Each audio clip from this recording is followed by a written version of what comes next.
As an atmospheric scientist, in my particular case, what I have been responsible for is mostly data analysis and running models, computer models, so figuring out how various aspects of the atmosphere work based on fundamental physical concepts, and then running models and analyzing data around those models.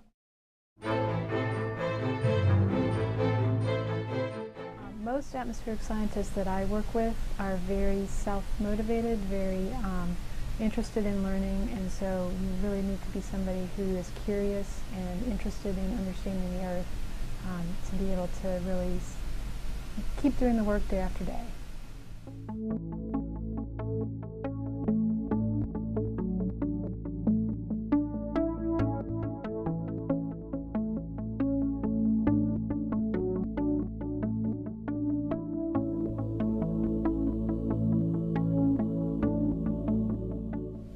As an atmospheric scientist, you can actually get a degree in atmospheric science. There's also meteorology-related fields.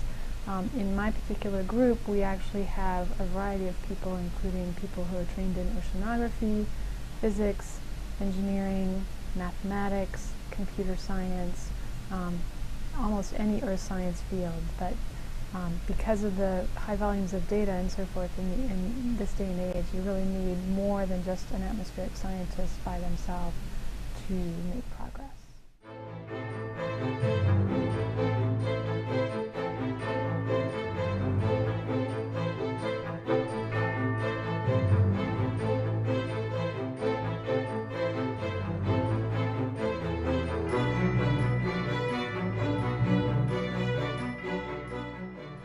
I'm an office type of atmospheric scientist. I work mostly on the computer, but we do also have colleagues who are flight mission type scientists who develop instruments in labs and then take them into an airplane and fly around in various areas of interest, sometimes nearby, sometimes far away, just to try and understand the different aspects of the atmosphere.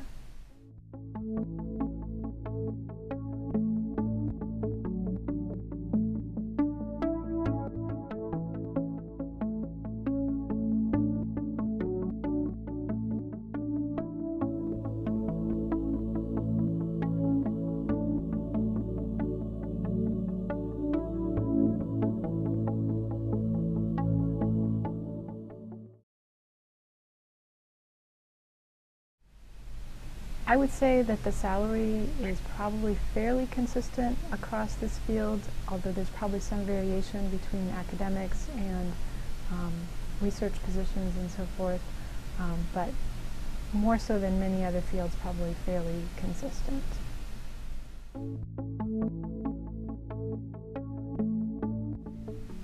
I don't know that there is a typical career progression for an atmospheric scientist. I think many people start out as a young researcher, kind of doing analysis, maybe working with someone else. Many people may come to the point of being that mentor later on in their career. And it's a fairly small field, so there's probably less options than other fields, but I think it's definitely an area of a fair amount of interest.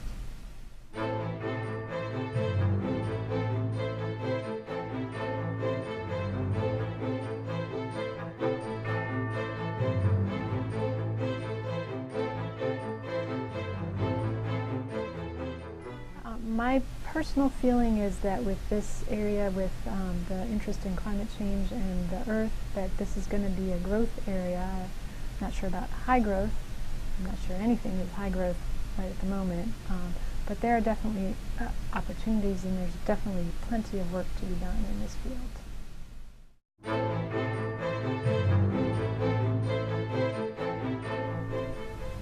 The most interesting thing I would say about my job is that it's never the same 2 days in a row. There's always something new, there's always something to learn, and I think most importantly for me and for many of my colleagues, we get to really learn about the Earth, understand our planet better, and learn how things work in our planet.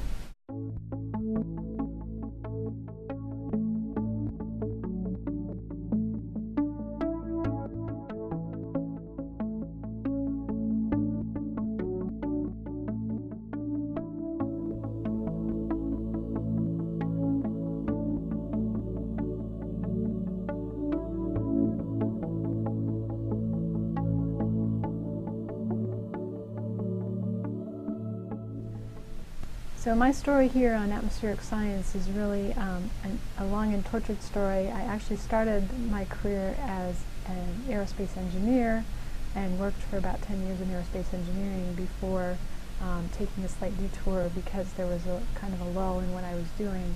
And that was almost 20 years ago now, and I have not looked back. Really have enjoyed working in atmospheric science. I think it's a very rewarding area compared to what I was doing before, even though I did enjoy a lot what I was doing before. But really the opportunity to study the Earth and learn about the Earth and the atmosphere is something that I really find rewarding.